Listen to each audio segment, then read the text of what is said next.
Assalamualaikum warahmatullahi wabarakatuh. Inna lillahi wa inna ilaihi raji'un. Inna lillahi wa inna ilaihi raji'un. Inna lillahi wa inna ilaihi raji'un. Telah pulang ke rahmatullah Al-Ustadz Yazid Jawas. Mari kita bersama-sama doakan beliau semoga diberikan tempat yang layak di sisinya. Amin amin ya rabbal alamin. Baik, kali ini saya akan mereaksi sebuah video dengan judul "Ini ceramah Ustadz Yazid Jawas sebelum wafat", seperti ada pesan tersirat yaitu dari channel Lingkar Aswaja. Jadi apa ceramah beliau sebelum beliau wafat? Mari kita simak bersama-sama. Tentang masalah pengumuman kematian, itu kan ada larangannya dalam hadis Nabi SAW. Naha Rasulullah anin na'i. Rasulullah melarang dari an-na'yu. Na'yu itu mengumumkan kematian. Jadi kalau ada kematian itu bukan diumumkan, hanya dikasih tahu beberapa orang yang memang mau mengurus jenazahnya. Tuh, perhatikan tuh. Naha Rasulullah anin nahi. Itu ada, antum lihat di kitab-kitab fikih tentang masalah ini. Di Kitabul Janaiz. Itu larangan mengumumkan kematian. Yang melarang siapa? Rasulullah SAW. Bukan sekarang ada kematian diumum. Sekarang yang paling penting, ketika ada kematian, yang paling penting itu adalah orang-orang yang ngurus jenazahnya, memandikannya, menyolatkannya, membawa ke kubur. Orang lain di luar kota, apa urusannya dia? Apa kepentingannya dia? Yang melarang ini siapa? Rasulullah SAW. Bukan ulama, Rasulullah melarang mengumumkan kematian. Kalau sekarang di kampung kadang-kadang diumumkan, karena memang orang kampung itu yang ngurus jenazahnya untuk memandikan dan juga menyolatkan. Jadi untuk perhatikan, diumumkan untuk orang-orang yang terdekat, diberitahu kepada orang terdekat. Untuk apa? Supaya mereka tahu. Dan juga yang terdekat itu biasanya juga yang bermuamalah dengan dia. Maka anak keluarganya kan mengatakan, kalau keluarga saya yang meninggalnya ada kesalahan, berbuat khilaf, tolong dimaafkan. Memang dia bermuamalah tiap hari dengan masyarakat. Kalau dia ada utang piutang, keluarga yang nanggung, itu benar. Tapi ketika orang umum, apa manfaatnya? Yang pertama, dia sudah melanggar larang Rasulullah. Yang kedua, nggak ada manfaatnya diumumkan untuk orang lain. Yang ketiga, ini yang tadi ditanyakan, menakut-nakuti kaum muslimin. Kan iman itu berbeda-beda orang, bertingkat-tingkat. Dengan disebarkan gitu, tambah takut orang. Dan ini yang takut bukan hanya orang awam, pelajar takut, ustadznya tambah takut sekarang. Jadi antum jangan umumkan, jangan baca deh berita-berita tentang COVID sekarang, jangan baca tuh, nggak manfaat. Antum tambah baca tambah takut. Antum Hasan baca apa tadi? Saya bilang, baca apa?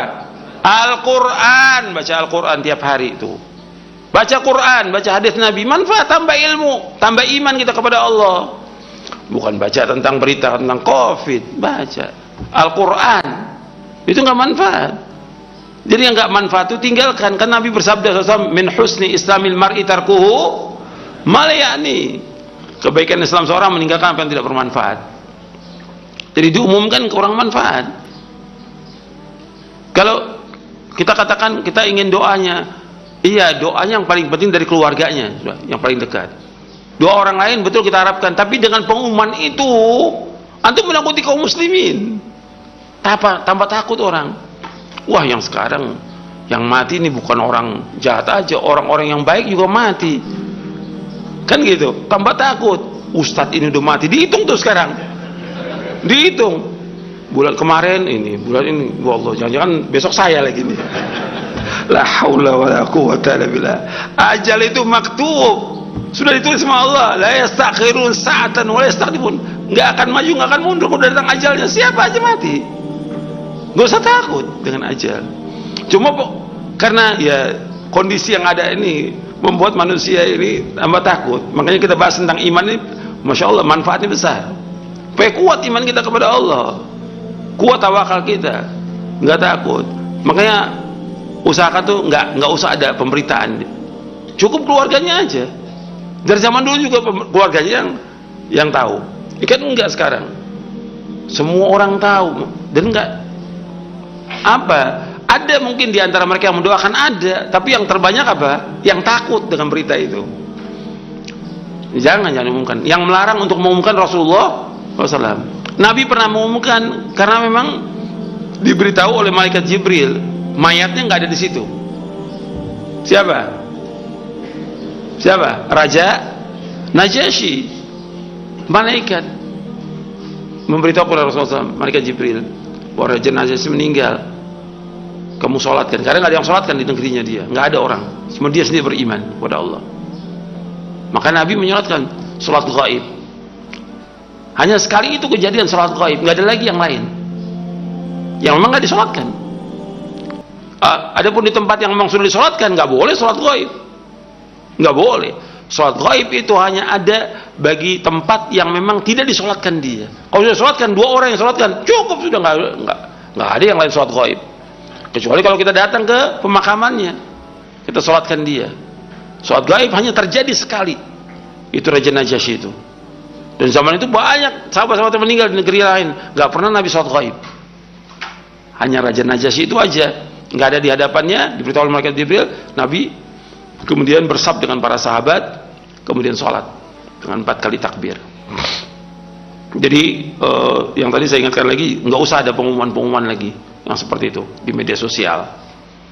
Nggak perlu. Yang penting masyarakat yang ada dia tinggal di situ, itu yang diumumkan. Untuk apa tujuannya? Memandikan, mengkafankan, menyolatkan, mengantarkan kubur. Jelas sampai sini. Dan juga sekarang juga saya tambahkan lagi, khawatir juga dengan pengumuman itu dimanfaatkan oleh orang. Untuk apa? Untuk donasi. Ini yang merusak nih nama dakwah. Ini sebenarnya ngerusak. Ini kalau saya bicara nih kepada orang yang berakal dan punya hati, gitu. Ya. Donasi ini yang merusak dakwah salaf. Seolah-olah setiap ada kejadian apa aja minta duit. Apa kejadian minta duit? Minta-minta itu penghinaan diri kepada manusia. Haram dalam Islam, nggak boleh menghinakan diri. Minta-minta itu hukumnya haram dalam Islam. Meskipun bukan buat kita, tapi kita mau minta-minta, namanya minta-minta itu menghinakan diri pada manusia. Kenapa harus seperti itu? Dari zaman dulu orang nggak ada minta-minta. Dan juga antum lihat di desa-desa jutaan orang yang meninggal nggak ada minta-minta. Inilah sekarang kita ini, dan memakai nama dakwah salaf. Ini ngerusak nama dakwah salaf ini. Jadi orang-orang seperti ini. Alhamdulillahirabbil alamin, akhirnya kita sudah bersama-sama menyimak dan mendengarkan ceramah dari Ustadz Yazid Jawas. Dan mungkin kita sudah tahu bahwasanya Ustadz Yazid Jawas ini adalah pemikirannya berbeda dengan pemikiran para ulama Ahlus Sunnah wal Jamaah. Semisal pendapat dari Ustadz Yazid Jawas mengatakan bahwasanya tawasul kepada orang yang sudah meninggal itu tidak akan nyampai, sedangkan Ahlus Sunnah wal Jamaah mempunyai pendapat tawasul kepada orang yang soleh, orang yang sudah meninggal akan sampai kepada orang yang dituju.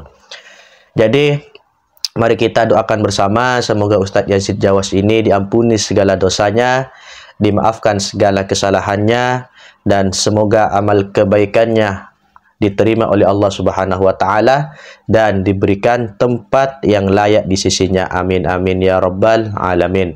Mungkin cukup sekian reaksi saya pada kali ini. Mohon maaf yang sebesar-besarnya apabila ada kesalahan sikap maupun kata.